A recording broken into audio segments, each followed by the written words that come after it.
Selamat datang, selamat berjumpa lagi pada pembelajaran pemrograman dasar. Kali ini saya akan memberikan materi mengenai pemrograman dasar. Perlu diketahui juga bahwa pemrograman dasar ini merupakan mata pelajaran wajib bagi siswa yang mengambil jurusan multimedia, karena mata pelajaran pemrograman dasar ini merupakan mata pelajaran kejuruan. Jadi pemrograman dasar itu ya harus diketahui oleh siswa yang mengambil jurusan multimedia. Sebelum kita berbicara panjang lebar mengenai pemrograman dasar, alangkah baiknya kalau siswa memahami dulu apa sih pemrograman dasar itu. Kemudian yang berikutnya juga siswa bisa mengetahui mengenai materi apa saja yang nanti harus sampai ke siswa. Nah, untuk itu bisa kita lihat di silabus ini. Jadi dalam memberikan materi, guru itu ada semacam acuan ya, yang di sini disebut sebagai silabus. Nah, silabus ini diberikan oleh pemerintah lewat Kemendikbud ya, yang memang gunanya untuk memberikan arah ya bagi seorang guru dalam memberikan materi. Jadi dalam hal ini guru memberikan materi itu tidak sembarangan memberikan materi ya, tetapi ada dasarnya, ada koridornya ya. Sehingga dengan adanya koridor ini diharapkan semua sekolah di seluruh Indonesia yang menggunakan acuan atau kompetensi dasar yang sama. Oke, di dalam silabus ini ada 9 kompetensi dasar yang harus diberikan ke siswa ya. Di dalam silabus ini juga ada 2 hal ya yang harus dikuasai oleh siswa. Yang pertama adalah kompetensi pengetahuan, kemudian yang kedua itu adalah kompetensi keterampilan. Nah, pada penulisannya untuk kompetensi pengetahuan itu disimbolkan dengan atau dikodekan dengan angka 3 ya, sedangkan untuk yang keterampilan itu disimbolkan dengan angka 4. Jadi kalau misalnya tertulis 3.1 itu artinya kompetensi dasar yang pertama, sedangkan 4.1 itu artinya keterampilan untuk kompetensi dasar yang pertama. Oke. Kompetensi dasar yang pertama yang harus diketahui oleh siswa itu adalah menerapkan alur logika pemrograman ya. Jadi di sini siswa diharapkan memahami mengenai alur logika pemrograman, atau dengan kata lain di sini siswa diharapkan mengenal yang namanya algoritma pemrograman. Kemudian untuk keterampilannya di sini siswa diharapkan dapat membuat algoritma ya, dapat membuat algoritma berdasarkan logika pemrograman komputer. Ini yang diharapkan.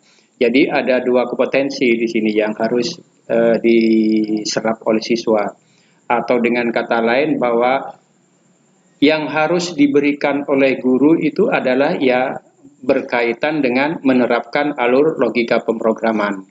Ini yang harus diberikan oleh guru kepada siswa. Jadi dalam hal ini saya tidak akan memberikan atau menjelaskan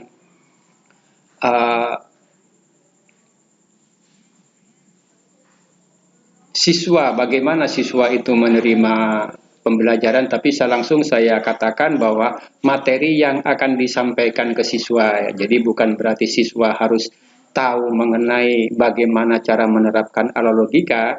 Jadi di sini logikanya saya balik ya.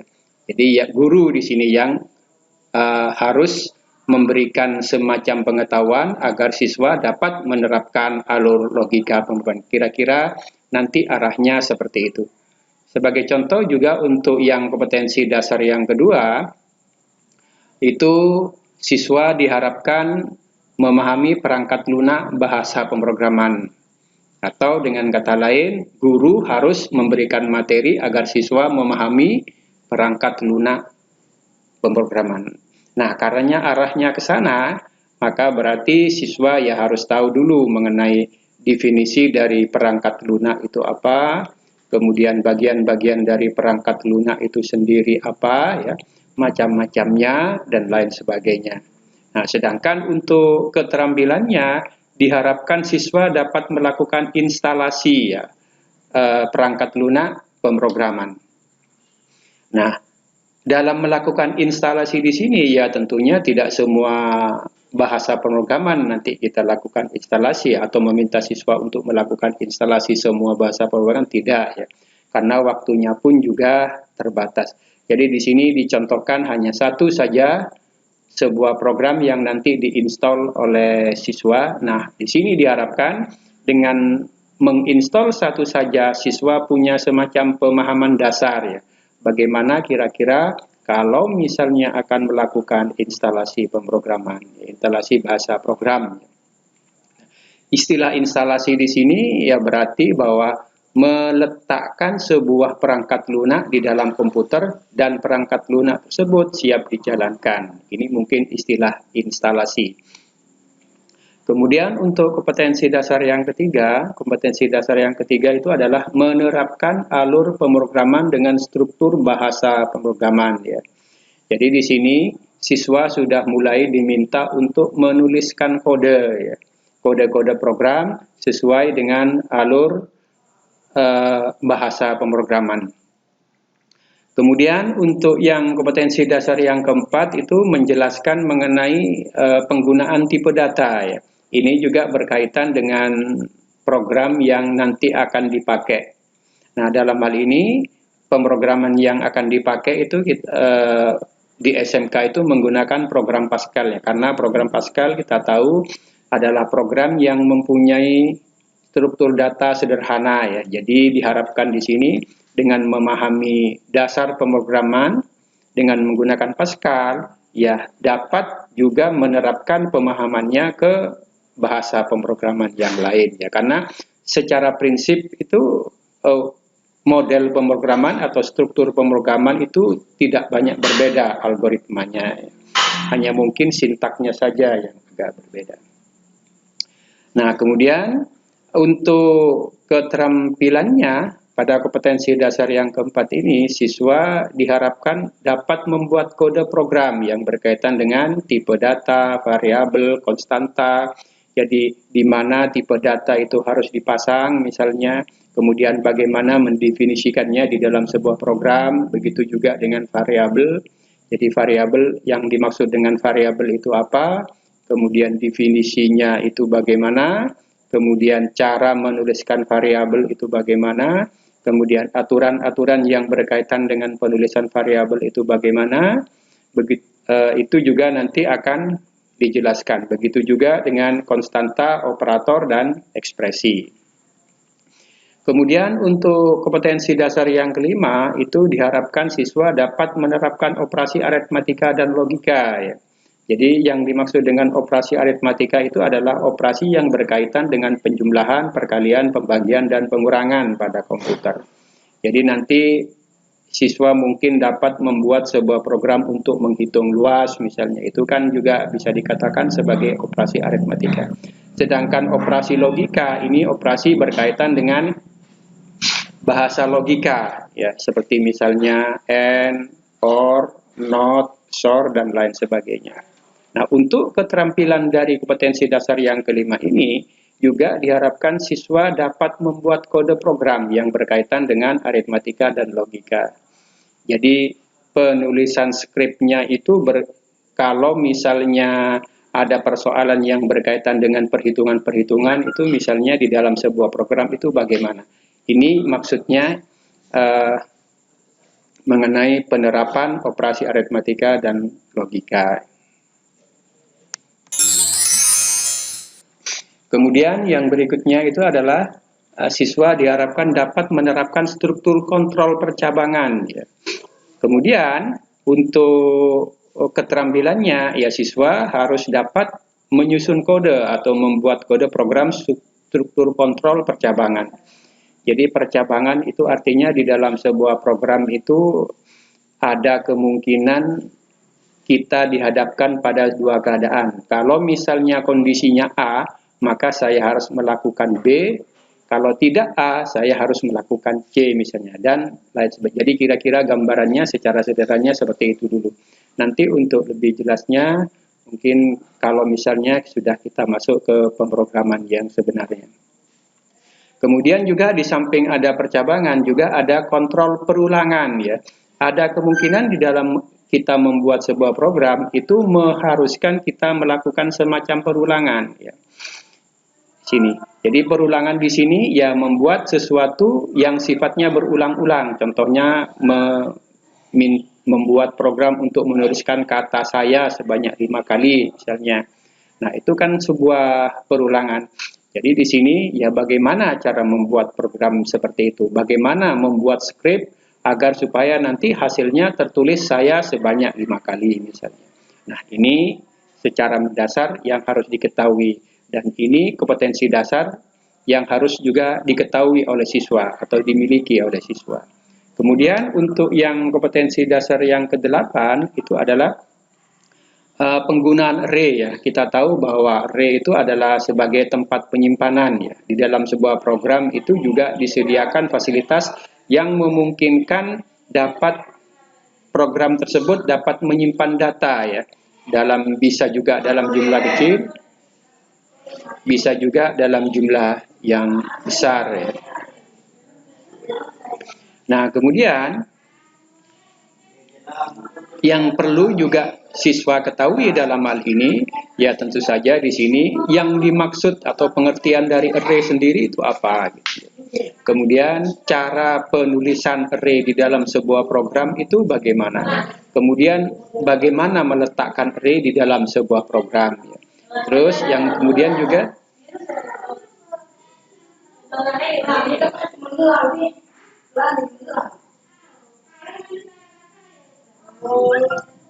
juga yang harus diketahui di sini itu adalah bagaimana cara menyimpan data ke dalam array. Kemudian yang berikutnya juga bagaimana kita mengambil data dari sebuah array. Nah, yang berkaitan dengan array juga ini yang namanya record ya.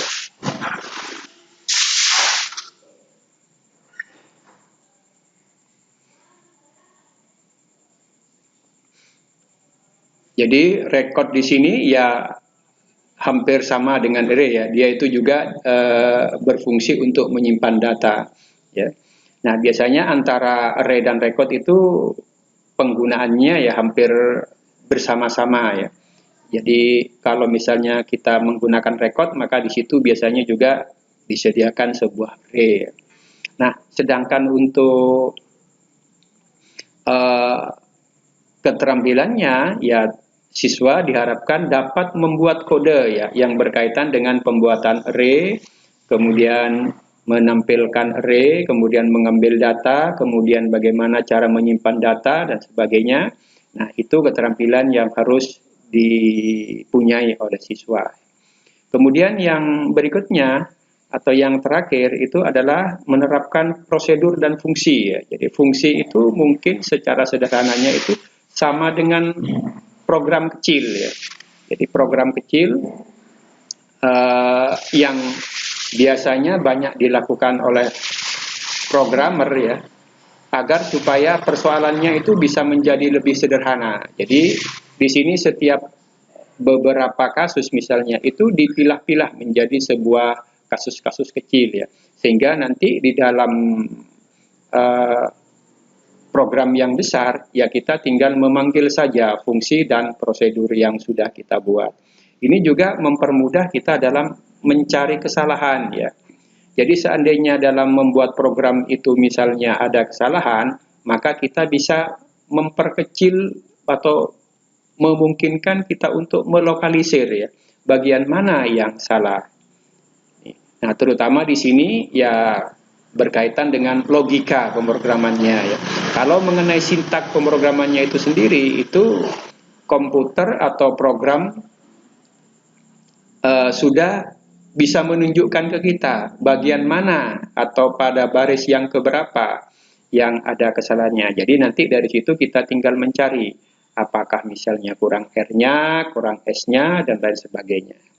Nah, kemudian untuk kompetensinya itu ya siswa diharapkan dapat membuat sebuah fungsi dan prosedur, kemudian dapat meletakkan fungsi dan prosedur itu di dalam program.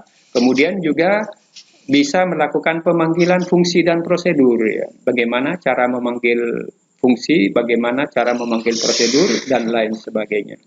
Itu, nah kesembilan ini merupakan kompetensi dasar yang harus sampai ke siswa ya. Dan ini diberikan dalam waktu 1 tahun ya. Nah, untuk semester pertama, saya usahakan semua materi itu sudah bisa, ke-9 kompetensi dasar itu sudah bisa diterima oleh siswa, walaupun mungkin sangat sedikit atau mengenal sedikit saja. Nah, untuk yang semester yang kedua, itu kan rasanya lebih afdol kalau misalnya kita langsung ke prakteknya. Jadi nanti di semester 2 itu siswa diharapkan selalu membuat kode, dan seterusnya. Nah, dengan cara yang demikian diharapkan siswa itu akan familiar, akan mahir dalam menyusun kode bahasa pemrograman ya. Nah, tentu saja di sini persoalan yang mungkin dimunculkan oleh guru ya tentu saja ya mencakup dari semua kompetensi dasar yang nanti diberikan. Jadi bisa nanti juga algoritmanya bagaimana. Jadi ada misalnya sebuah kasus, misalnya kemudian algoritmanya bagaimana, kemudian programnya bagaimana. Begitu juga misalnya ada kasus yang kedua, algoritmanya bagaimana, kemudian programnya bagaimana. Terus sampai ke yang kompetensi dasar yang 9 ya.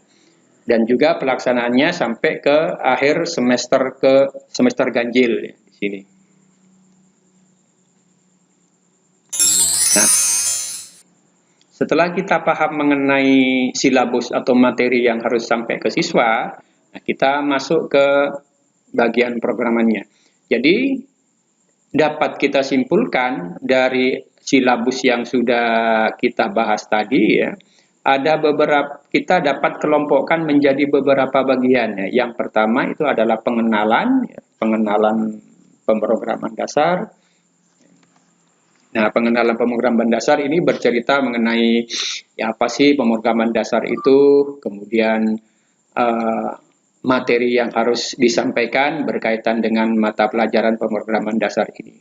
Kemudian yang berikutnya itu mengenai algoritma. Jadi algoritma ini merupakan sebuah materi ya yang harus disampaikan untuk semua hal yang berkaitan dengan pemrograman karena memang biasanya kalau misalnya ingin membuat program maka ya algoritma itu harus kita buat lebih dahulu. Jadi dalam hal ini kita punya bayangan apa yang harus kita lakukan baru nanti kita terapkan ke dalam sebuah program. Ini kan lebih sederhana ya, kita punya bayangan, nah kemudian dari bayangan itu nanti kita realisasikan ke dalam sebuah program. Kemudian setelah kita paham algoritmanya, baru nanti kita masuk ke bahasa pemrogramannya. Memang nanti dalam beberapa kasus ada kemungkinan antara algoritma dan pemrograman itu berjalan bersama-sama seperti yang saya contohkan tadi. Misalnya ada sebuah kasus, kemudian siswa diminta untuk membuat algoritmanya dulu, kemudian baru membuat skripnya. Dan kemudian dicoba di komputer sampai programnya itu jalan. Ya. Nah kalau sudah jalan, ya berarti antara algoritma dan penulisan skripnya itu sudah benar. Itu yang nanti harus dilakukan oleh siswa ya, dan dengan demikian siswa itu kan menjadi terbiasa nanti dengan pola-pola algoritma dan pola-pola penyusunan skrip ya.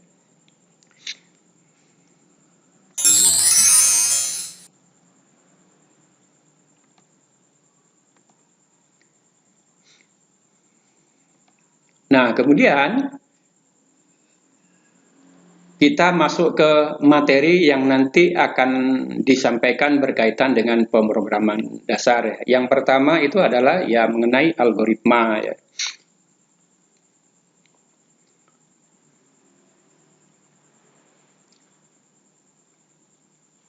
Kemudian yang kedua itu adalah algoritma percabangan, kemudian yang ketiga itu adalah algoritma perulangan ya. Ini yang harus disampaikan pertama kali ya, kalau misalnya kita akan memulai sebuah atau akan menuliskan sebuah program ya. Nah, kemudian kalau misalnya ini kita sudah pahami, maka siswa nanti akan belajar ke bahasa pemrogramannya itu sendiri. Nah, dalam hal ini bahasa pemrogramannya yang kita pakai itu adalah bahasa Pascal ya. Tetapi juga dalam pelaksanaannya nanti ada kemungkinan untuk algoritma percabangan dan algoritma perulangan ini juga bersama-sama dibuat di dalam bahasa pemrograman. Jadi sebagai contoh misalnya ada kasus yang berkaitan dengan percabangan, maka nanti juga diminta siswa untuk membuat algoritmanya, kemudian juga membuat skripnya. Jadi kalau misalnya dibicarakan tersendiri atau terpisah dengan bahasa pemrograman, ya kemungkinan siswa juga untuk memahaminya itu agak sulit ya. Begitu juga dengan algoritma perulangan. Jadi siswa dengan cara yang demikian, siswa ya akan diharapkan akan lebih mudah pemahamannya mengenai bagaimana menyusun sebuah program, baik itu menggunakan algoritma dan menggunakan skripnya itu sendiri. Nah, kemudian setelah kita bicara bahasa pemrograman, ya tentu saja yang harus diketahui itu ya mengenai tipe datanya, ya tipe data itu apa, kemudian variabel, operator, dan ekspresinya.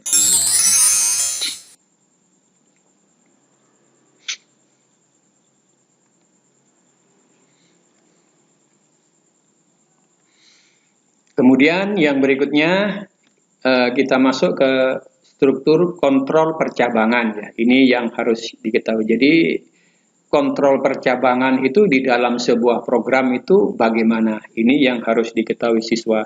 Begitu juga dengan kontrol perulangan ya. Bagaimana sebuah skrip itu dibuat agar supaya menghasilkan sebuah perulangan. Begitu juga dengan yang berikutnya itu adalah ya array dan record ya. Dan berikutnya lagi adalah penggunaan fungsi dan prosedur. Itu materi yang nantinya akan diberikan ke siswa.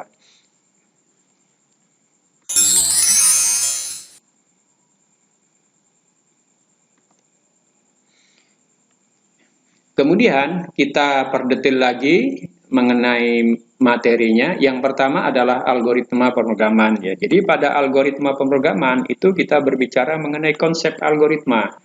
Jadi sebelum kita tahu yang dimaksud dengan algoritma apa ya, atau definisi dari algoritma apa, mungkin perlu diketahui juga latar belakang istilah algoritma itu muncul bagaimana ya.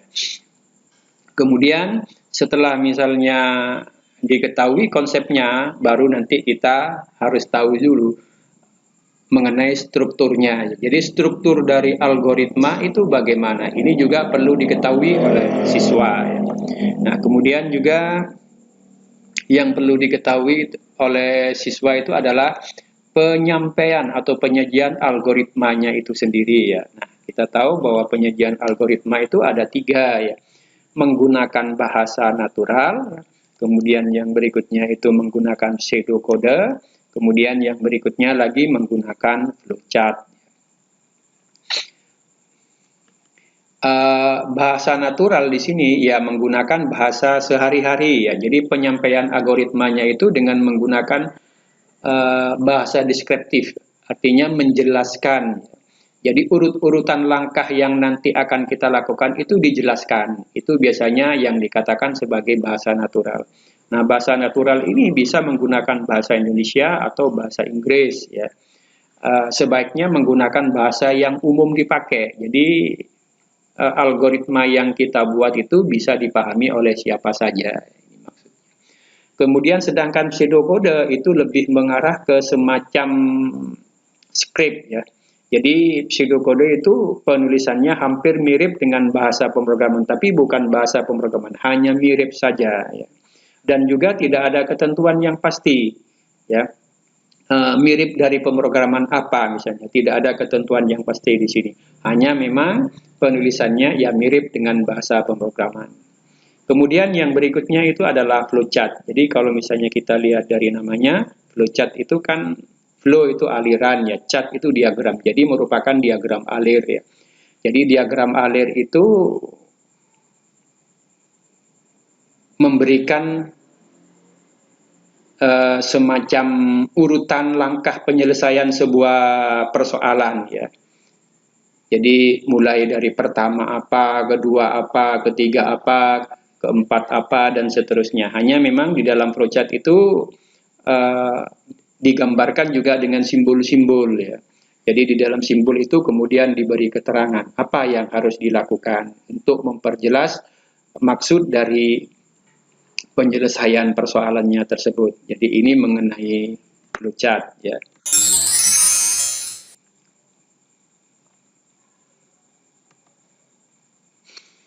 Kemudian yang berikutnya kita bicara mengenai algoritma percabangan. Jadi pada algoritma percabangan itu yang kita bicarakan itu adalah percabangan satu kondisi, kemudian yang berikutnya itu adalah percabangan dua kondisi, kemudian yang ketiga itu adalah percabangan lebih dari dua kondisi, ya. Kemudian yang keempat itu adalah percabangan bersarang. Jadi yang dimaksud dengan percabangan bersarang itu adalah percabangan di dalam cabang. Jadi sebuah cabang itu ada cabangnya lagi, ada cabangnya lagi. Jadi di sini cabangnya itu tak terhingga ya, atau unlimited ya. Jadi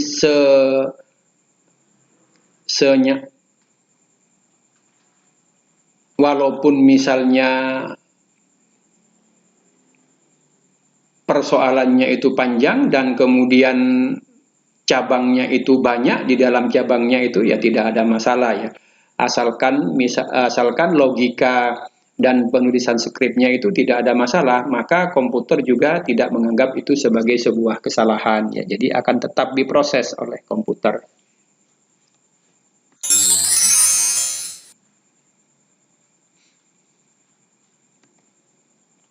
Kemudian yang berikutnya itu adalah mengenai perulangan. Di sini juga pada perulangan itu ya mengenai perulangan dengan kondisi awal, kemudian yang berikutnya perulangan dengan kondisi di akhir, kemudian yang berikutnya adalah perulangan dengan kondisi di akhir yang diinputkan oleh user ya. Nah, kemudian juga perulangannya sebagai pencacah naik ya. Artinya perulangan bagaimana kalau diulangnya itu mulai dari satu, diulang terus sampai kedua, ketiga, keempat, dan seterusnya. Sedangkan yang untuk perulangan menurun ya mulai dari angka besar sampai ke angka kecil ya. Ini secara garis besar mengenai perulangan pencacah naik dan pencacah turun. Kemudian yang berikutnya juga mengenai bahasa pemrograman. Jadi kita setelah mengenal sedikit mengenai algoritma, kemudian algoritma percabangan dan algoritma perulangan, kemudian apa yang kita bicarakan juga kita bahas mengenai bahasa pemrogramannya. Jadi bahasa pemrograman itu siswa dikenalkan sedikit mengenai macam-macam bahasa pemrograman, jenisnya dan lain sebagainya, serta contoh-contoh bahasa pemrograman ya. Nanti ya diharapkan dengan mengenal macam-macam dari bahasa pemrograman ini, siswa nanti bisa memilah-milah sendiri. Setelah misalnya dia itu terjun ke masyarakat, misalnya tertarik dalam suatu bidang disiplin ilmu tertentu, misalnya dalam bidang animasi misalnya, maka siswa bisa paham bahwa untuk animasi ini ada program tersendiri misalnya. Karena dengan menggunakan program yang khusus untuk misalnya animasi, ya akan tentunya nanti hasilnya akan lebih baik ya, kemudian juga bersifat profesional, kemudian melakukannya juga akan menjadi lebih mudah ya. Ini yang diharapkan. Jadi di dalam pembahasan bahasa pemrograman ini ya pengenalan bahasa pemrograman, kemudian instalasinya juga harus kita ketahui ya. Jadi bagaimana cara menginstalnya, namun seperti yang saya katakan tadi, bahwa instalasinya itu hanya dicontohkan satu program saja ya cara menginstalasinya. Nah, diharapkan dengan satu program siswa punya semacam gambaran ya kira-kira untuk program yang lain ya kira-kira seperti itu. Jadi nanti dijelaskan juga cara menginstalnya. Nah, kemudian di samping instalasinya ya kita bahas juga struktur bahasa pemrogramannya. Nah, struktur bahasa pemrogramannya pun juga tidak semua struktur bahasa program itu nanti dibahas, tidak ya. Hanya terkait satu bahasa pemrograman yaitu Pascal saja yang nanti kita bahas strukturnya. Kemudian setelah kita mengetahui strukturnya, ya kemudian kita harus siswa juga harus mengetahui bagaimana cara mengcompile ya. Jadi mengcompile itu merubah bahasa yang kita tuliskan lewat editor Pascalnya itu menjadi bahasa-bahasa kode ya, menjadi istilahnya di sini objek kode ya. Objek kode yang bisa dimengerti oleh komputer ya, dan kemudian bisa dijalankan. Itu yang dimaksud dengan kompilasi ya. Nah, kemudian di samping kompilasi juga siswa diharapkan dapat melakukan perbaikan kesalahan. Jadi artinya kalau misalnya di dalam sebuah program ternyata ada errornya, maka siswa dapat melakukan analisis, dapat melakukan debug ya. Error ini disebabkan oleh apa? Apa karena faktor logikanya yang tidak tepat atau karena sintaknya yang tidak tepat? Nah, diharapkan nanti siswa dapat melakukan hal seperti itu.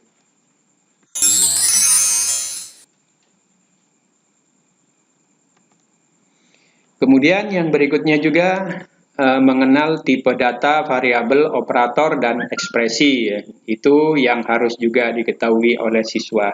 Nanti tipe data bagaimana, variabel bagaimana, operator dan ekspresi bagaimana, nanti kita jelaskan lebih detail ya, kalau kita sudah masuk ke bahasa pemrogramannya itu sendiri.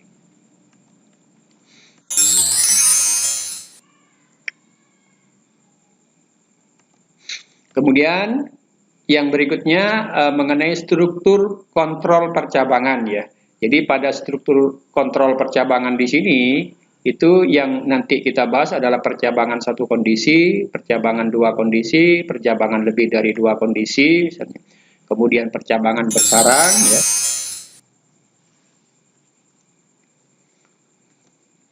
Begitu juga dengan struktur kontrol perulangan ya. Jadi yang kita bahas nanti perulangan dengan kondisi di awal, perulangan dengan kondisi di akhir ya, perulangan dengan kondisi yang diinputkan user ya, perulangan dengan pernyataan continue atau perulangan dengan pernyataan break.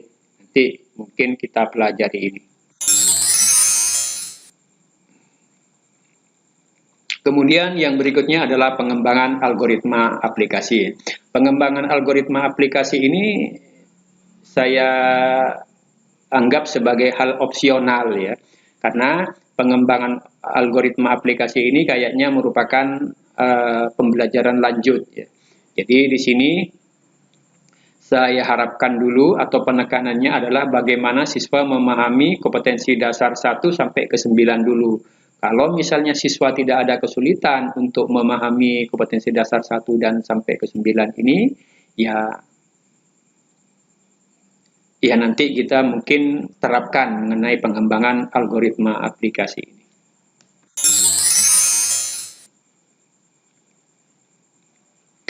Nah, kemudian setelah kalian mengetahui sedikit mengenai materi yang nanti akan disampaikan ke kalian. Nah, yang kemudian juga yang perlu kalian ketahui itu adalah ya mengenai syarat kelulusan untuk mata pelajaran pemrograman dasar. Ada 3 hal yang mungkin menjadi patokan dalam menentukan kelulusan siswa. Yang pertama adalah sikap, kemudian yang kedua itu adalah nilai pengetahuannya, kemudian yang ketiga itu adalah nilai keterampilannya. Nah, nilai sikap ini ya tentunya di sini harus baik ya. Jadi semua sikap yang dilakukan siswa itu harus baik ya. Begitu juga dengan absensinya. Jadi absensinya itu adalah 90% ya. Jadi minimal siswa harus melakukan absensi sebanyak 90%. Artinya kalau di dalam satu semester itu ada 10 kali pertemuan, maka siswa harus melakukan pembelajaran atau mengikuti pembelajaran sebanyak 9 kali atau 90%-nya. Begitu juga dengan tingkah lakunya. Jadi kesimpulannya untuk yang sikap ini, kalian duduk manis mendengarkan guru menerangkan ya. Kemudian kalau misalnya ingin bertanya ya bertanya misalnya, dan tidak melakukan hal yang aneh-aneh, itu sudah dianggap bahwa kalian lulus untuk nilai sikap. Kemudian yang berikutnya itu adalah nilai pengetahuan. Kita tahu bahwa setiap kompetensi dasar kan ada pengetahuan dan ada keterampilan. Jadi untuk yang pengetahuan ini, KBM-nya atau kompetensi belajar, ketuntasan belajar minimalnya itu adalah 65. Sedangkan untuk keterampilan, KBM-nya juga sama, yaitu sebesar 65. Nah, untuk yang pengetahuan ini, ya berarti diambil dari nilai ulangan harian, tugas, UTS, dan UAS ya. Jadi kalau misalnya sebagai contoh misalnya ada 2 kompetensi dasar dalam 1 semester, ya berarti ulangan hariannya ada 2 ya. Kemudian tugasnya juga ada 2. Kalau misalnya setiap kompetensi dasar itu guru memberikan tugas. Jadi dalam hal ini dianggap bahwa setiap kompetensi dasar guru melakukan ulangan harian dan kemudian memberikan tugas. Juga di setiap kompetensi dasar guru melakukan penilaian keterampilan. Ini asumsinya. Nah, untuk memperjelas ini ya kita lihat di slide berikutnya ya.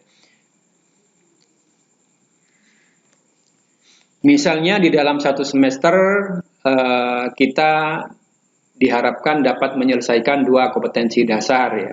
Berarti nanti guru harus melakukan evaluasi pengetahuan dan harus melakukan evaluasi keterampilan ya. Nah, di sini saya menentukan untuk evaluasi pengetahuan itu bobotnya itu adalah 30% ya, sedangkan untuk evaluasi keterampilan itu adalah bobotnya 70%. Dan di sini juga diasumsikan bahwa setiap kompetensi dasar guru melakukan ulangan dan tugas. Jadi kalau ada 2 berarti ulangannya ada 2, kemudian tugasnya juga ada 2, ditambah dengan ulangan semester. Jadi di sini bisa kita perjelas lagi, misalnya ya, dalam 1 semester berjalan, misalnya siswa mendapatkan pada ulangan harian KD1 misalnya mendapatkan nilai 80, kemudian untuk nilai ulangan harian KD2 misalnya mendapatkan nilai 75, kemudian misalnya nilai tugas untuk KD1 misalnya mendapatkan nilai 75, kemudian nilai tugas untuk KD2 misalnya mendapatkan nilai 77, kemudian nilai semesternya itu adalah 70 ya. Maka di sini kita bisa menghitung nilai pengetahuannya dengan merata-rata semua nilai yang ada ya. Jadi dengan demikian nilai rata-ratanya itu adalah ya 80 ya ditambah 75 ditambah 75 ditambah 77 kemudian ditambah 70 dibagi 5 karena banyaknya ulangannya itu adalah sebanyak 5 ya. Hasilnya itu adalah 377 dibagi 5 atau sama dengan 75,4 ya. Sedangkan untuk keterampilannya, misalnya keterampilannya guru hanya mengambil 2 kali ya. Jadi keterampilan pertama ya diambil, dievaluasi, begitu juga untuk keterampilan yang kedua. Misal untuk nilai keterampilan KD1 itu adalah misalnya 80, kemudian nilai keterampilan untuk KD2 itu adalah sama dengan 70, maka nilai rata-rata keterampilan yang diperoleh siswa itu adalah ya 80 ditambah 77 dibagi 2 kan hasilnya sama dengan 75,4 ya. Kemudian juga karena prosentasi pengetahuannya itu adalah 30, kemudian keterampilannya itu adalah 70, maka sumbangan nilai yang didapat oleh siswa itu adalah sebagai berikut. Untuk nilai pengetahuan itu kan berarti 75,4 dikalikan 30 karena bobotnya itu adalah 30% ya, atau sama dengan 75,4 kalikan 30 dibagi 10 itu sama dengan 22,65. Sedangkan keterampilannya itu bobotnya 70% ya. Jadi nilainya adalah 75,4 dikalikan 70/100 itu sama dengan 75,4 kalikan 70/100 itu sama dengan 52,5. Nah, dengan demikian nilai yang didapat oleh siswa ya penggabungan antara nilai pengetahuan dan nilai rapot, yaitu nilai keterampilan ya, bukan nilai rapot, maaf. Kemudian nilai rapotnya itu adalah ya 22,65 ditambah 52,5 atau sama dengan 75,15 ya. Ini merupakan nilai akhir dari siswa. Nah, angka 75, ini merupakan nilai kelulusan dari siswa ya. Karena ketuntasan belajar minimalnya itu adalah 65, sedangkan nilai yang didapat, akumulasi nilai yang didapat oleh siswa itu adalah 75,15, maka bisa dikatakan bahwa siswa tersebut lulus pada pembelajaran pemrograman dasar semester ganjil berjalan ya. Itu perhitungannya kira-kira seperti itu. Nah, misal dari kalian yang mungkin ada yang keberatan dan lain sebagainya ya, asalkan yang kalian sampaikan itu mungkin cukup berbobot untuk dilaksanakan, maka nanti akan saya pertimbangkan untuk dilaksanakan. Jadi saya tidak memberikan penilaian yang saklek kepada kalian ya, tapi tidak. Jadi senyampang misalnya ada cara yang mungkin kalian anggap lebih mengenakan, ya silakan diutarakan. Ya.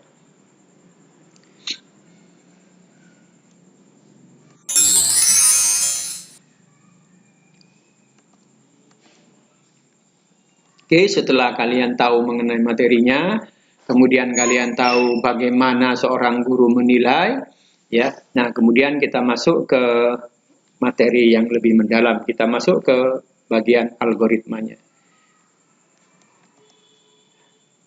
Jadi yang pertama itu adalah mengenai konsep algoritma. Jadi algoritma itu ya tidak langsung ada begitu saja ya, tetapi ini bisa jadi karena kebiasaan yang dilakukan oleh orang untuk dalam hal menyebutkan kata algoritma ya. Jadi istilah algoritma itu sendiri menurut beberapa ahli itu berasal dari nama seorang matematika muslim ya yang bernama Abu Ja'far Muhammad Ibnu Musa Al-Khwarizmi ya, pada tahun 780 Masehi sampai ke 850 Masehi ya. Ini asal muasalnya nama algoritma. Nah, kenapa kok sampai bisa muncul algoritma? Ini karena ilmu dari Abu Ja'far Ibnu Musa Al-Khwarizmi ini ya kemudian dibawa oleh orang Eropa ke negaranya, ke Eropa sana ya. Nah, di Eropa untuk menyebutkan Al-Khwarizm ini mungkin agak kesulitan. Jadi lidah Eropa itu cukup sulit untuk mengucapkan Al-Khwarizmi ya.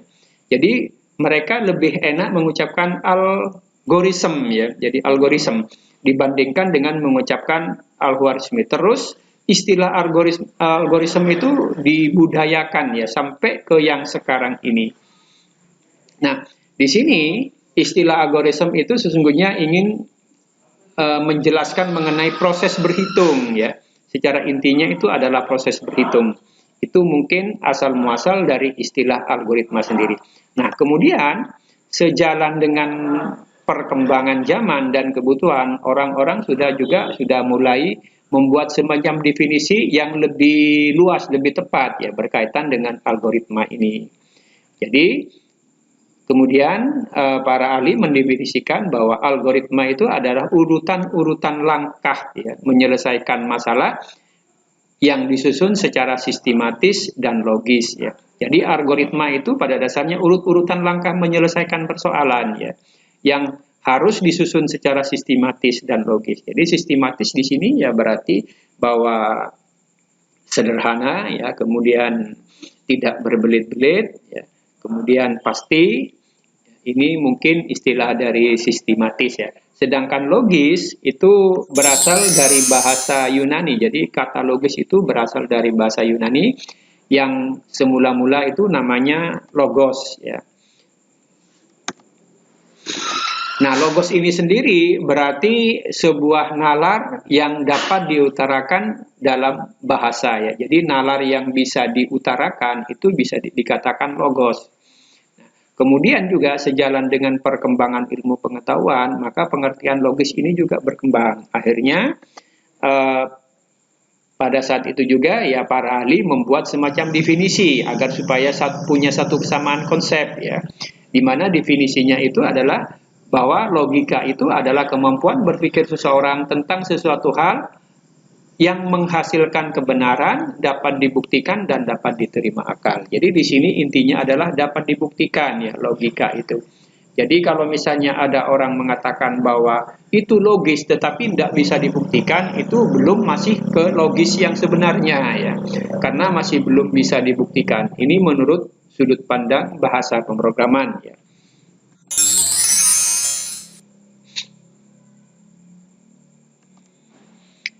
Kemudian yang berikutnya itu adalah mengenai contoh konsepnya. Kita tadi sudah bahas sedikit mengenai definisinya ya, bahwa algoritma itu adalah urut-urutan langkah kejadian untuk menyelesaikan sebuah persoalan secara sistematis dan logis. Nah, untuk mempermudah kalian memahami algoritma ini, ya saya berikan sebuah contoh yang sederhana. Contoh misalnya di sini ada seseorang ingin mengirimkan surat kepada seseorang di tempat lain misalnya. Nah, yang kita inginkan itu adalah langkah-langkahnya bagaimana.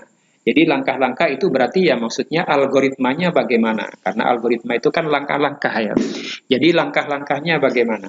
Tentunya kalau misalnya akan mengirimkan surat, yang harus dilakukan dulu kan menyiapkan peralatan tulis ya. Itu yang harus dilakukan. Kemudian setelah kita menyiapkan peralatan tulis, itu kita akan menulis surat ya. Kemudian setelah menuliskan surat, kemudian suratnya itu dimasukkan ke dalam amplop tertutup agar supaya tidak dibaca atau dibuka atau misalnya kotor dan sebagainya ya. Kemudian pada amplop tersebut juga ditempeli perangko ya. Agar supaya suratnya itu dikirimkan oleh pihak pos ya. Nah, kemudian setelah ditempeli perangko, kemudian suratnya dikirim ke kantor pos ya agar supaya dikirimkan ke alamat yang dituju. Ini kan kira-kira langkah-langkah yang harus dilakukan oleh seseorang kalau ingin mengirimkan surat ke tempat lain. Jadi kalau misalnya kita lihat di situ kan urut-urutannya jelas kan ya. Nah, urut-urutan yang seperti ini yang dikatakan sebagai algoritma. Jadi urut-urutan langkah menyelesaikan persoalan. Ingat, urut-urutan langkah. Tidak boleh tidak urut, harus urut ya. Jadi maksudnya kalau tidak boleh urut itu misalnya ya menulis surat dulu, kemudian menyiapkan peralatan, kan tidak seperti itu ya. Jadi kalau misalnya akan membuat surat ya harus siapkan peralatannya dulu baru menulis. Jadi jangan dibalik-balik. Ini yang dikatakan dengan urut ya. Nah, untuk memperjelas konsep mengenai algoritma, saya berikan contoh satu kali lagi. Misalnya ada algoritma atau kita diminta mengenai langkah-langkah untuk menghitung luas persegi panjang. Nah, langkah-langkahnya itu yang pertama kan, kita tahu bahwa untuk menghitung luas persegi panjang kan rumusnya kan panjang kali lebar kan ya. Berarti di sini variabel yang harus kita ketahui itu kan hanya ada dua, yaitu panjang dan lebar. Berarti di sini yang harus kita masukkan dulu itu adalah ya masukkan panjangnya, kemudian yang kedua itu adalah cari lebarnya atau masukkan lebarnya, baru nanti setelah panjang dan lebarnya itu diketahui, itu kan nanti kita bisa menentukan luasnya, yaitu luas sama dengan panjang kali lebar. Nah, penulisan kali di sini tidak dituliskan kali seperti kita dalam pelajaran matematika ya. Di dalam ilmu komputer kali itu disimbolkan dengan bintang ya. Jadi P bintang L itu artinya P kali L ya, di mana hasilnya adalah merupakan luas ya. Kemudian luasnya itu nanti kita tulis ya. Jadi tulis luas. Nah, ini mengenai algoritma sederhana bagaimana cara menghitung luas. Nah, saya harapkan di sini dengan adanya dua contoh ini kalian sudah bisa mengira-ngira. Jadi algoritma itu apa? Jadi kalau misalnya kita lihat dari contoh 1 dan contoh 2 kan urut-urutan langkah untuk menyelesaikan persoalan kan ya. Jadi itu urut-urutannya. Dan diingat, jangan sampai dibolak-balik ya. Jangan sampai dibolak-balik.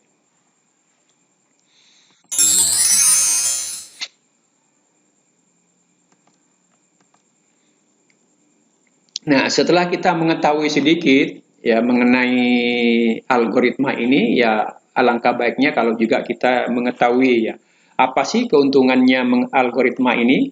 Nah, yang pertama keuntungannya adalah bahwa pembuatan atau penulisan algoritma itu tidak tergantung kepada bahasa pemrograman apapun. Jadi seandainya misalnya kita belajar bahasa pemrograman, algoritmanya itu bisa dipakai untuk semua bahasa pemrogramannya. Misalnya saya membuat algoritma dengan Pascal, misalnya algoritmanya itu juga bisa dipakai untuk bahasa C, bahasa PHP, kemudian bahasa Visual Basic dan sebagainya. Jadi algoritmanya sama. Ya, ini keuntungannya. Ya. Kemudian yang kedua juga, jadi notasi algoritma itu ya dapat diterjemahkan ke dalam bahasa pemrograman. Ini keuntungan yang kedua. Nah, kemudian keuntungan yang ketiga, ya, apapun bahasa pemrogramannya, diharapkan output dari algoritma itu menghasilkan nilai yang sama, ya. Jadi artinya seperti yang saya tadi katakan, seandainya saya ingin menghitung luas misalnya, kemudian menghitung luas ini saya menggunakan bahasa pemrograman C, maka hasilnya akan sama dengan eh, bahasa algoritma yang menggunakan bahasa Pascal. Sama juga hasilnya kalau misalnya saya menggunakan bahasa Visual Basic misalnya. Ini yang dimaksud pernyataan dari poin C tersebut.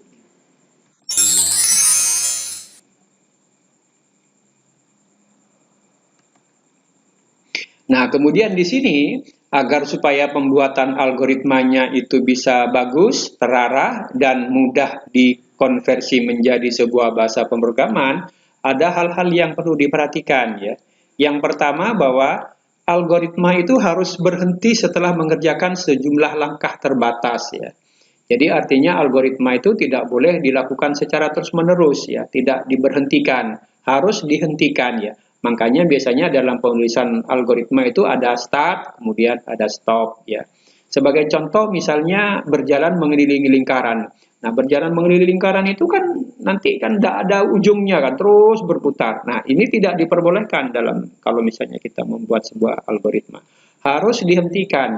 Jadi, ya kalau misalnya algoritmanya harus berjalan mengelilingi lingkaran, misalnya ya harus kita tentukan berapa kali dia itu mengelilingi lingkaran. Harus ditentukan seperti itu. Kemudian yang berikutnya dalam penulisan algoritma juga harus efektif, artinya setiap langkah itu dibuat sesederhana mungkin dan seefektif mungkin ya. Jadi jangan terlalu dibuat-buat ya. Sebagai contoh misalnya kalau misalnya saya akan melakukan perhitungan menghitung luas persegi panjang misalnya, kan cukup dituliskan bahwa luas itu sama dengan panjang kali lebar. Kan cukup dituliskan seperti itu saja ya. Jadi tidak perlu dituliskan bahwa luas itu sama dengan 2 kali panjang dibagi 2 ditambah 2 kali lebar dibagi 2 misalnya. Tidak perlu dituliskan yang seperti itu. Walaupun hasil dari opsi yang kedua itu juga sama dengan opsi yang pertama. Tapi dianggap bahwa untuk opsi yang kedua itu terlalu berputar-putar ya. Tidak efisien dan tidak efektif. Jadi di sini maksudnya kalau bisa dibuat sederhana, ya untuk apa harus dibuat sulit? Itu maksudnya.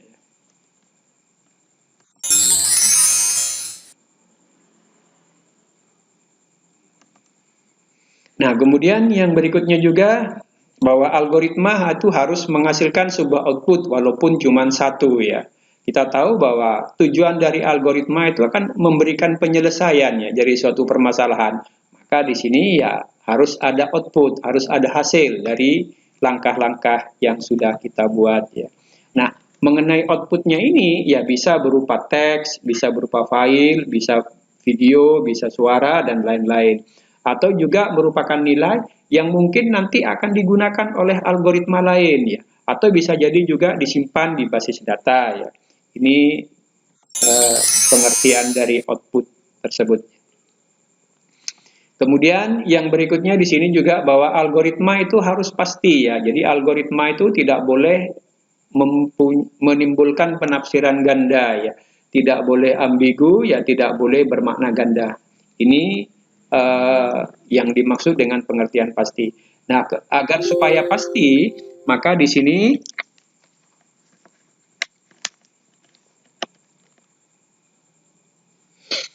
algoritma itu harus mempunyai arah dan tujuan yang jelas ya. Jadi kapan dimulai, kemudian kapan dia itu berakhir. Kemudian juga agar supaya algoritma itu pasti, sebaiknya juga jangan menggunakan kata-kata seperti misalnya beberapa, misalnya sesuatu, misalnya sebentar dan sebagainya. Karena kalimat-kalimat tersebut itu adalah merupakan kalimat yang tidak bisa diukur ya. Jadi dalam membuat algoritma itu sebaiknya menggunakan kalimat-kalimat yang terukur, misalnya sama dengan 10, sama dengan 5, sama dengan 6 misalnya. Berjalan ke timur misalnya, itu kan pasti kan arahnya ke timur.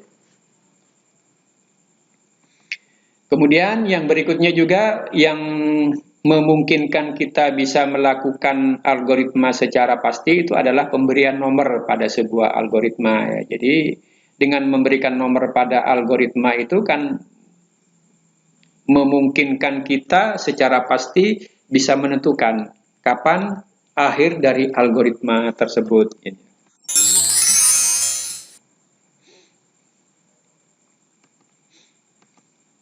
Nah, kemudian juga hal-hal yang perlu diperhatikan dalam algoritma itu adalah bahwa teks algoritma berisi deskripsi langkah-langkah penyelesaian masalah ya. Jadi teksnya itu pada intinya adalah berisi langkah-langkah penyelesaian masalah.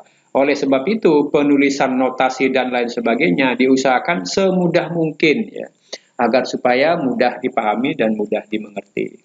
Nah, kemudian yang berikutnya juga bahwa penulisan notasi dari algoritma itu tidak baku ya. Jadi boleh kita menentukan notasi sendiri sesuai dengan keinginan kita. Bisa kita tuliskan ya pada prinsipnya kalau misalnya kita membuat notasi ya diusahakan juga tidak terlalu sulit ya. Ya maksudnya agar supaya tidak menyulitkan kita nanti kalau misalnya algoritma tersebut mau dirubah atau mau dikonversi ke bahasa pemrograman yang sebenarnya.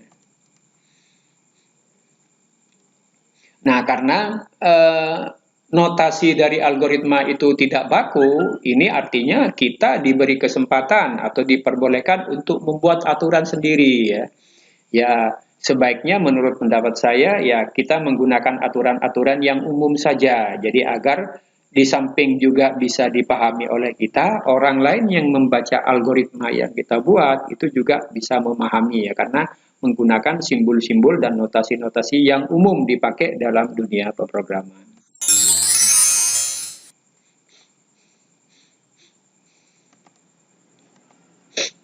Kemudian yang berikutnya juga dikatakan di sini bahwa notasi algoritma itu bukan notasi bahasa pemrograman ya jelas ya di sini ya. Karena memang algoritma sendiri menggambarkan secara garis besar dari langkah-langkah yang harus kita lakukan ya berkaitan dengan penyelesaian sebuah persoalan.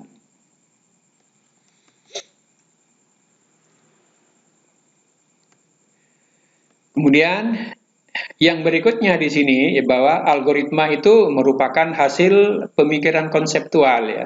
Jadi konsepnya kalau misalnya kita lihat definisi dari algoritma itu sendiri kan gambaran secara garis besar ya. Jadi di sini bisa dikatakan sebagai konsepnya dalam penyelesaian persoalan itu bagaimana.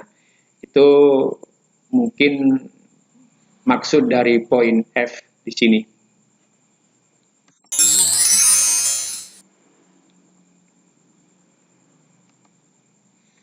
Kemudian setelah kita berbicara kira-kira apa yang harus dilakukan kalau misalnya kita akan membuat algoritma, yang berikutnya kita masuk ke struktur algoritma. Jadi kita mulai dari yang judul.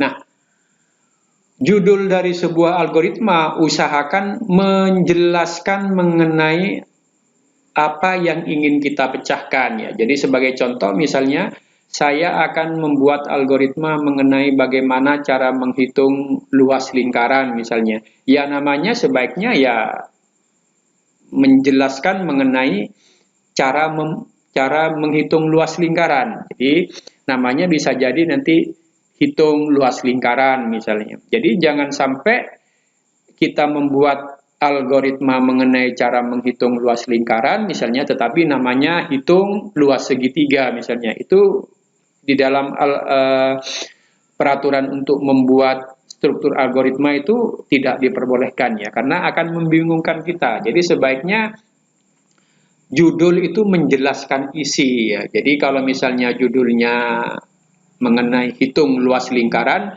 maka bisa nanti si pembaca itu punya bayangan bahwa isi dari algoritma atau langkah-langkah algoritmanya itu ya berkaitan dengan bagaimana menghitung luas lingkaran. Jadi seperti itu maksudnya.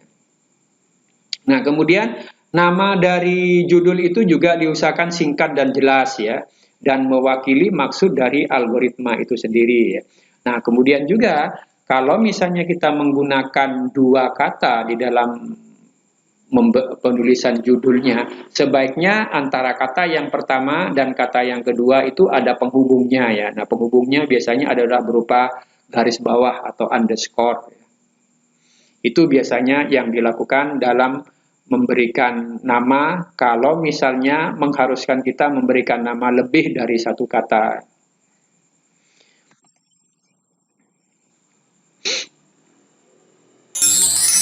Kemudian yang berikutnya itu adalah bagian deklarasi ya. Jadi bagian deklarasi ini merupakan bagian awal dari sebuah program. Nah, pada bagian deklarasi ini dijelaskan mengenai ya kalau misalnya dalam pemrograman yang sebenarnya misalnya variabel-variabel apa yang nanti dimunculkan pada program utamanya ya. Jadi bagian deklarasi itu dapat juga dikatakan sebagai alat atau bahan ya yang diperlukan pada saat kita akan membuat sebuah algoritma ini. Kemudian juga di sini yang perlu dijelaskan pada bagian deklarasi itu adalah ya inputnya ya. Apa saja inputnya yang akan diproses oleh algoritma. Berikut juga dengan jenis atau tipe datanya ya. Ini juga dijelaskan pada bagian deklarasi. Nah, kemudian juga output apa yang nanti dihasilkan ya, itu juga didefinisikan termasuk juga variabel, tipe data, konstanta, prosedur ya. Kemudian tipe dan fungsinya juga. Ini juga harus dijelaskan pada bagian deklarasi. Kemudian pada bagian yang ketiga itu adalah bagian deskripsi. Nah, bagian deskripsi itu bagian prosesnya ya. Jadi bagian prosesnya dari sebuah algoritma. Nah, di sini pada bagian deskripsi ini kebanyakan menjelaskan langkah-langkah atau instruksi ya atau statement ya untuk memproses alat atau bahan ya atau inputan untuk menghasilkan output ya. Ini pada bagian deskripsi. Kemudian juga pada bagian deskripsi ini langkah-langkahnya biasanya diurut ya dari atas ke bawah. Jarang kita membuat sebuah algoritma itu diurut ke samping atau diurut dari bawah ke atas, jarang ya. Rata-rata itu dibuat dari atas ke bawah karena kan mudah kan ya untuk penulisannya. Nah, dari apa yang kita bicarakan tadi, kita bisa menyimpulkan bahwa kira-kira struktur algoritma itu adalah seperti ini. Jadi ada nama algoritmanya itu sendiri, kita lihat nama algoritma itu pemisahnya, itu adalah underscore ya. Kemudian ada deklarasi, kemudian ada deskripsi. Nah, nantinya saya harapkan kalau kalian nanti membuat algoritma, ya sebaiknya strukturnya seperti itu. Ada namanya, kemudian ada deklarasinya, kemudian ada deskripsinya ya. Ya kalau misalnya tidak dapat atau programnya itu nanti misalnya tidak terjelaskan semuanya, ya paling tidak mirip-mirip lah. Jadi usahakan nanti ada namanya, ada deklarasinya, kemudian ada deskripsinya. Itu struktur dari algoritma yang baik. Nah, untuk memperjelas pengertian struktur algoritma, saya contohkan di sini mengenai cara pembuatan atau resep puding mutiara ya. Nah, kalau misalnya kita lihat dari situ ya, dari tulisan ini, Berarti resep puding mutiara itu kan merupakan judulnya ya, karena kalau misalnya kita lihat dari isinya itu kan menjelaskan bagaimana bahan-bahan yang diperlukan dan langkah-langkah untuk membuat puding mutiara ya. Jadi di sini untuk resep puding mutiara itu adalah judulnya ya, judul algoritmanya. Hanya di sini mungkin ada yang perlu saya koreksi bahwa puding dan mutiara itu seharusnya ada pemisahnya ya, ada penghubungnya, bukan bukan spasi ya. Jadi ada underscore-nya. Jadi nanti di tugas kalian jangan lupa di contohnya itu kok enggak pakai underscore Pak, enggak ya. Ini keliru salah ketik ya. Jadi harus kalian berikan underscore antara puding dan mutiara. Nah, kemudian pada bagian deskripsinya kita tahu bahwa bagian deskripsi itu kan menjelaskan alat-alat atau bahan ya. Maka di sini pada bagian pembuatan resep ini ya yang dikatakan bagian deklarasinya itu ya adalah ya 1 bungkus tepung hangkwe misalnya, kemudian 250 gram gula pasir, kemudian 1 gelas santan kental, kemudian 3 gelas air, kemudian 10 gram mutiara atau pacar Cina, kemudian rebus dan tiriskan, kemudian tambah 1 lembar daun pandan, kemudian diberi setengah sendok teh garam. Ini adalah merupakan bagian deklarasi. Jadi bahan-bahannya itu merupakan bagian deklarasi. Nah, sedangkan cara membuatnya atau prosesnya itu masuk ke bagian deskripsi. Jadi cara pembuatannya, misalnya di sini 1, campurkan tepung bongke, gula pasir dan santan ya, kemudian tambahkan air, kemudian garam dan daun pandan, lalu masak sambil diaduk agar rata. Kemudian yang kedua, masukkan mutiara ke dalam adonan tepung hongkwe, aduk juga hingga rata ya. Kemudian yang ketiga, tunggu hingga adonan mendidih dan mengental. Kemudian angkat, tuang dalam cetakan, kemudian dinginkan. Nah, jika puding sudah dingin dan padat, keluarkan dari cetakan dan sajikan. Jadi nomor 1 sampai nomor 4 ini merupakan bagian deskripsi. Jadi kalau misalnya kita lihat di situ bahwa outputnya juga ternyata merupakan bagian deskripsi. Jadi ini contoh sekilas mengenai struktur dari sebuah algoritma. Nah, saya harapkan di sini kalian bisa memahami ya mengenai bagaimana bagian-bagian dari sebuah algoritma. Mana yang namanya judul, mana yang bagian deklarasi, mana yang bagian deskripsi. Jadi nanti kalau misalnya ada tugas, ada sebuah cerita misalnya, kalian diminta untuk menentukan mana judulnya, mana bagian deklarasinya, mana bagian deskripsinya, kalian sudah bisa menjawab dengan benar.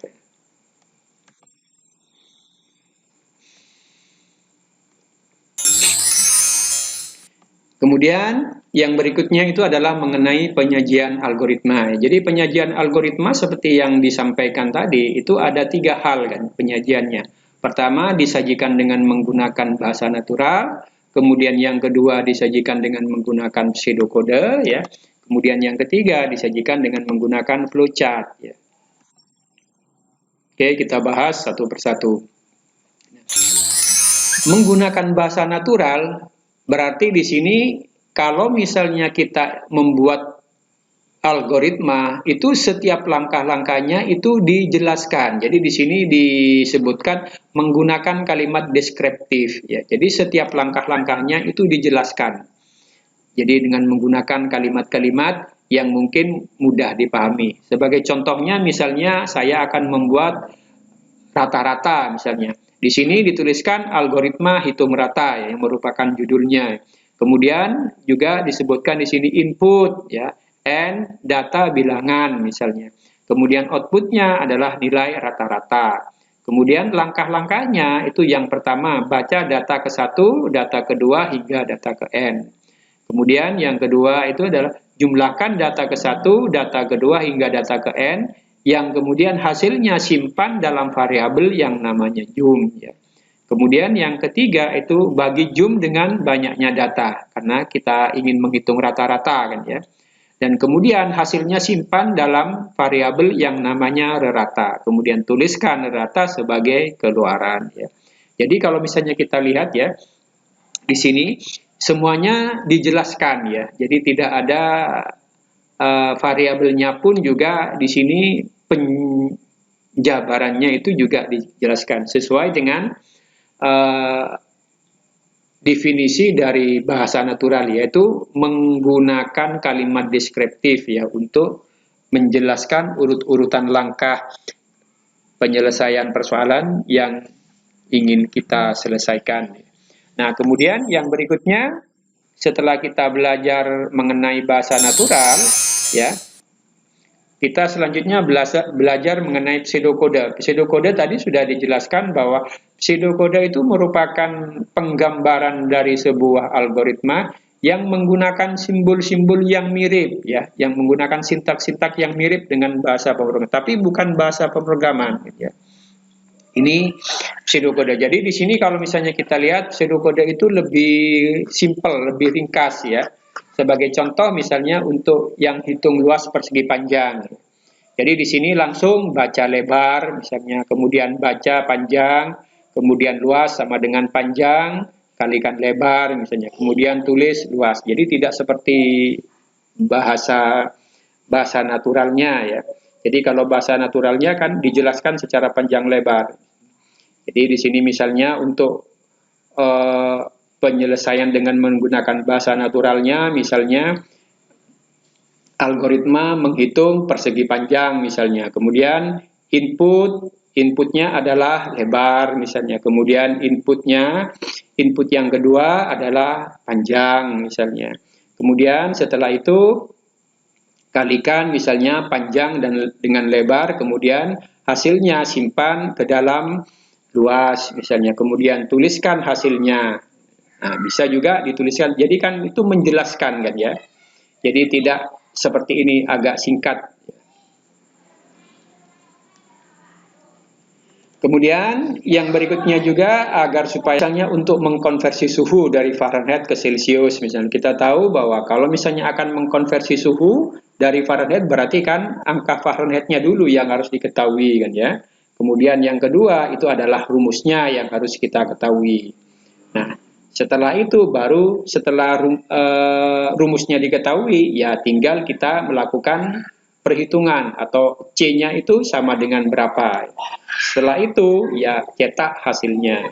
Itu salah satu contoh sederhana dari sebuah pseudokode untuk konversi suhu.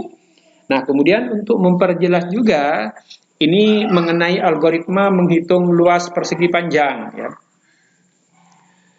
Nah, di sini dijelaskan juga setelah bahwa bagian deklarasinya itu adalah panjang, lebar, luas. Kemudian juga ditentukan tipe datanya, bahwa tipe data panjang, tipe data lebar, dan tipe data luas itu adalah bertipe integer. Ya. Nah, kemudian juga dijelaskan pada bagian deskripsinya, ya. Jadi baca panjang, read it artinya baca ya, atau ambil panjang, ya, kemudian ambil lebar. Nah, baru nanti kita masukkan ke dalam sebuah variabel yang namanya luas ya. Jadi luas itu adalah sama dengan panjang kali lebar, kemudian tulis luasnya. Ini langkah-langkah untuk menyelesaikan atau menghitung luas persegi panjang. Jadi langkah-langkahnya ya. Jadi langkah-langkah untuk menyelesaikan sebuah masalah. Nah, saya harapkan setelah sampai ke contoh-contoh ini kalian memahami ya mengenai definisi dari algoritma itu sendiri, kemudian cara pengungkapan algoritma baik itu dengan menggunakan bahasa natural ataupun menggunakan bahasa pseudokode ya. Sedangkan pengungkapan dengan menggunakan flowchart nanti saya bicarakan dalam bab tersendiri, karena kalau misalnya kita lihat ini ya membutuhkan waktu yang cukup banyak ya. Jadi tidak bisa diberikan terburu-buru. Ya, saya khawatirkan nanti kalau diberikan terburu-buru ya kalian juga nanti tidak akan paham, kan percuma ya. Jadi saya jelaskan minggu depan mengenai flowchart ini karena cukup banyak yang harus kalian ketahui. Dan juga untuk lebih memahami mengenai flowchart ini juga nanti saya juga tetap akan saya berikan pada saat kita belajar ke bahasa pemrogramannya. Karena memang akan lebih baik ya kalau misalnya kita membuat flowchart-nya dulu, baru nanti bahasa pemrogramannya. Kita akan punya bayangan ya.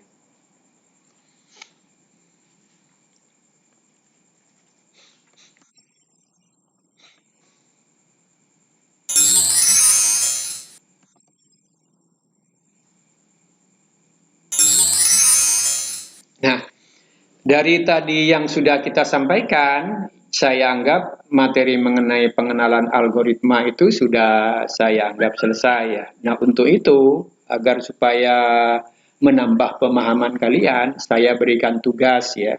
Nah, tugas ini adalah tugas membuat algoritma dengan dua macam penyajian ya. Yang pertama dengan bahasa natural, kemudian dengan menggunakan pseudokode. Nah, apa yang harus dilakukan oleh kalian yaitu mengenai cara pembuatan tempe. Kemudian juga buat algoritma untuk kejadian berangkat ke sekolah ya. Jadi buat menggunakan bahasa natural ataupun dengan menggunakan pseudokode. Jadi buat algoritmanya. Nah, tugas ini ya nanti kalian kerjakan di Google Form ya yang sudah saya sediakan. Saya sudah membuat Google Form ya untuk membuat algoritma ini ya. Nah, saya harapkan kalian isi di situ ya. Nah, tugas ini terakhir dikumpulkan tanggal 5 Agustus ya. Tanggal 5 Agustus 2020 jam 11 itu sudah harus kalian terkumpul ya di Google Form. Nah, kalau misalnya kalian merasa kesulitan, ya alangkah baiknya kalian membentuk kelompok. Ya. Jadi kelompok boleh 5 orang, boleh 4 orang atau 6 orang ya. Nah, saya sarankan di sini 5 atau 6 orang ya. Nah, kemudian dari situ nanti kalian bisa berdiskusi. Jadi bagaimana bahasa naturalnya kalau misalnya kita akan membuat tempe ya. Kemudian bagaimana bahasa naturalnya kalau kita mau belanja ke pasar ya. Begitu juga dengan pseudokodenya. Bagaimana kita menyusun sebuah pseudokode dari persoalan pembuatan tempe. Bagaimana kita menyusun pseudokode dari persoalan belanja ke pasar misalnya. Bagaimana kita membuat pseudokode mengenai berangkat ke sekolah. Jadi itu tugasnya ya. Dan saya harapkan kalian mengerjakan karena tugas ini dibuat ya untuk menambah pemahaman kalian. Kalau misalnya ada pertanyaan atau mungkin ada hal-hal yang mungkin belum kalian pahami, kalian boleh komen di Google Classroom ya yang sudah disediakan ya. Nah, di situ kalian bisa memberikan semacam unek-unek mengenai hal yang mungkin belum kalian pahami berkaitan dengan algoritma, kemudian penyajian algoritma. Oke, sampai di sini saya akhiri pembelajaran ini ya. Saya ucapkan wassalamualaikum warahmatullahi wabarakatuh.